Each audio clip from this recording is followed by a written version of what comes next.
Hades' Daughter, Chapter 3. At dusk of that same day, Genovesa walked through a path in the marshlands and water reeds to the northern bank of the lawn. Please stop. Behind her, keeping their distance, walked Arnie and Loth, their faces reflecting resignation and obstinacy, respectively.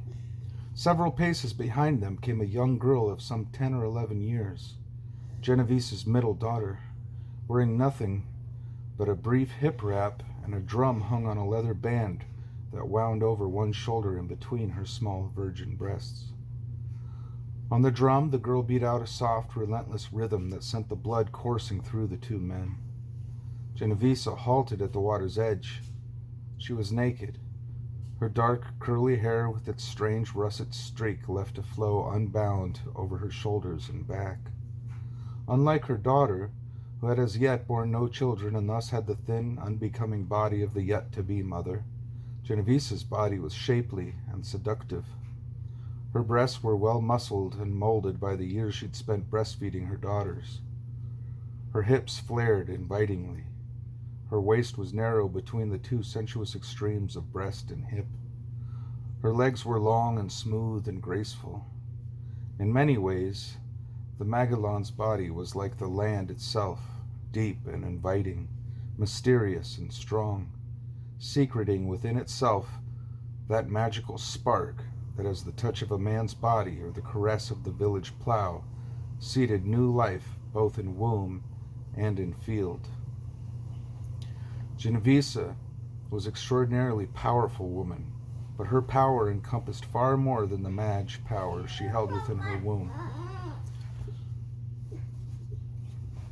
She was of a line of 5 foremothers, singular women all, the first of whom, Ariadne, had brought to this land an exotic dark sorcery. Ariadne had escaped from Naxos aboard a merchant's vessel 6 days before Thera exploded, nurturing both her revenge and her newly won dark craft. She found a home in Langarlia that accepted her and, more importantly, added to her power. And she settled, waiting for the right moment, the moment when Asterion, now wandering the earth reborn, was far enough away that Ariadne could risk working the final part of her revenge. That moment had not come in Ariadne's lifetime, and such was the strength of her hatred and ambition, she had not truly minded. The time would eventually be right. Asterion would be far enough away, and hopefully weak enough, that he could not interfere, and one among her daughter heirs would be the one. So Ariadne had nurtured her dark craft, and then handed it down to her daughter heir, who nurtured and fed it in her own right before handing it down, in turn, to her daughter heir.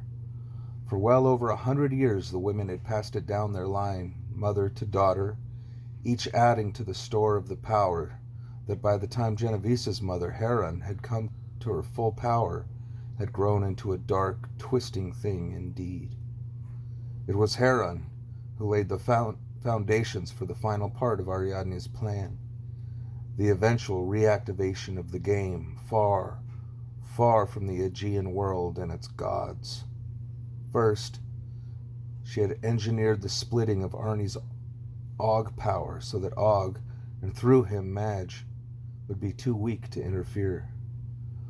Well might the Gormagog despise himself for his weakness in losing half of his power to his newly conceived son, and thus crippling Og, and by association Madge.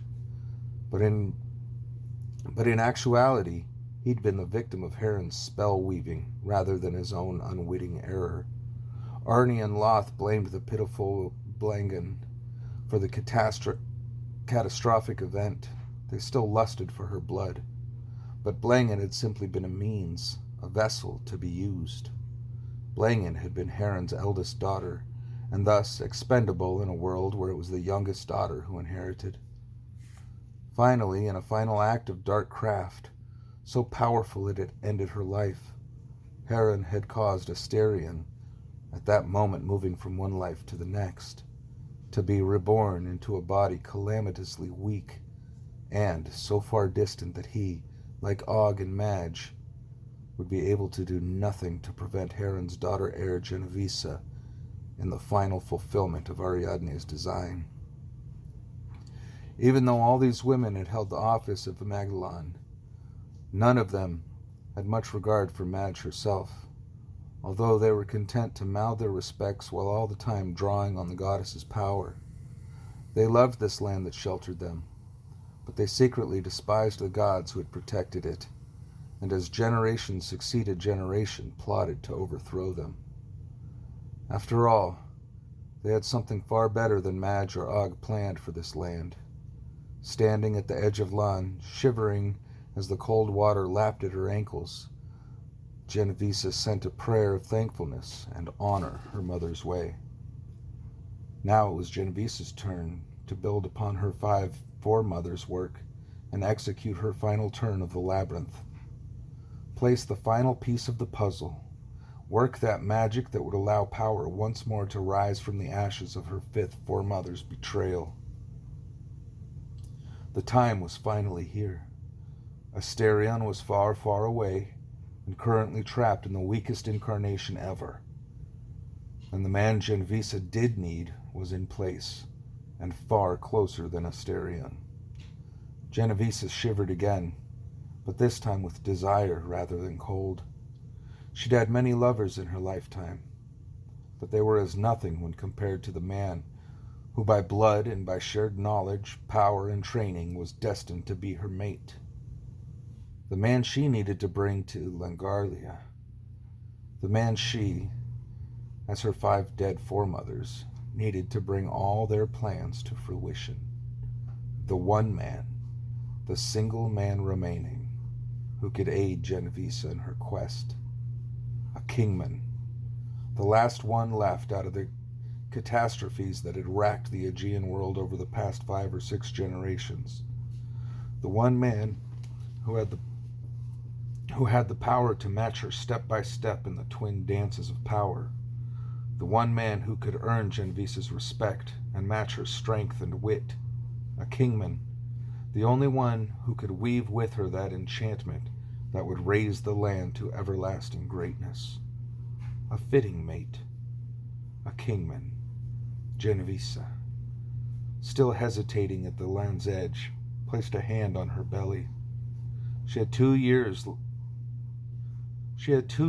life left in her womb, 2 years remaining in which to conceive and bear her heir, and she'd be damned if she'd allow Arnie to get this one on her. Genovesa took a deep breath, then dived headfirst into the river, sliding smoothly beneath its waters and into the power reservoir of the ancient goddess Madge. Deep in her watery cave womb, Madge wailed. The dark witch was with her again, draining yet more of her life force, and there was little Madge could do to prevent it. Once, Og could have protected her, but now he was impotent, reduced to helpless whimpering as he crawled on his belly through the forests. For 6 generations, the Dark Witches had held the office of Magellan, and for 6 generations they'd been binding Madge tighter and tighter in their spell weavings. At first, Madge had been able to resist them. Now her resistance was a tame thing, and she was all but the Magellan's pet. She still retained some of her power, but it had become a mere servant to the Magellan's wishes. The Magellan before this, Heron, had even used it to cripple her mate, Og. Now Genovesa was absorbing the last remaining vestiges of Madge's power, using it to further Genovesa's own plan for this land. Madge knew that if she couldn't find the means to counter Genovesa soon, she would fade away as Og had done. Madge's name might still be invoked, and her power used, but Madge herself would be dead, and Genovesa, and those who succeeded her, would wield Madge's magic. But what could she do? What? Madge needed somewhere to hide, somewhere to lick her wounds and regain her strength. If there was no place in this land, no womanly harbor in which she could conceal herself. Genovesa knew all the dark spaces of every hill and every woman's body. There was no escape into any of them for Madge. Nowhere to go. Once Genovesa had drawn away from Madge every last iota of her ancient power, save into extinction. Madge twisted and wept, and felt yet more of her power drain away. Her life, once measured in eons, was now measured in weeks at the most. Thus ends chapter 3.